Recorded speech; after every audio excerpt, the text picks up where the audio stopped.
ఇక్కడ చిత్రంలో కనిపిస్తుంది ఇన్సులిన్ ప్లాంట్. ఇది మనం కుండీల్లో కూడా పెంచుకోవచ్చు, మన ఇళ్ళల్లో పెంచుకోవచ్చు. దీనివల్ల మనకు కలిగే ఉపయోగాలు ఏంటో ఇప్పుడు తెలుసుకుందాము. దీనిని మనము ఇంగ్లీష్లో తెలుగులో తెలుసుకుందాం.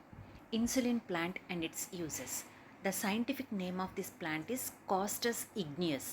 It is widely known as the insulin plant in India due to its traditional use in managing blood sugar levels, particularly for individuals with diabetes. This perennial herb is characterized by its vibrant green, broad, and spirally arranged leaves. Consumption of the leaves is believed to help lower blood sugar levels. That means blood glucose levels ni తగ్గిస్తుంది. Now let us know about this plant in Telugu. In Telugu it is also said to be as insulin plant. దీనివల్ల కలిగే ఉపయోగాలు ఇప్పుడు తెలుసుకుందాము. ప్రధానంగా దాని ఔషధ ఉపయోగాలకు ప్రసిద్ధి చెందింది. ముఖ్యంగా రక్తంలో చక్కెర స్థాయిలని నిర్వహించడంలో. దీని ఆకులు రక్తంలోని చక్కెర స్థాయిలను నియంత్రించడానికి ఉపయోగిస్తారు.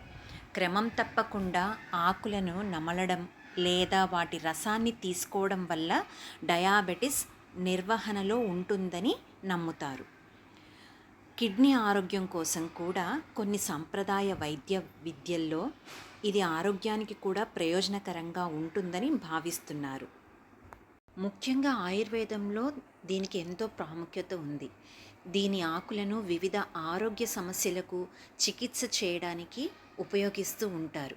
కనుక డయాబెటీస్ ఉన్న ప్రతి ఒక్కరు కూడా ఈ మొక్కను తెచ్చుకొని ఇంట్లో పెంచుకోవచ్చు.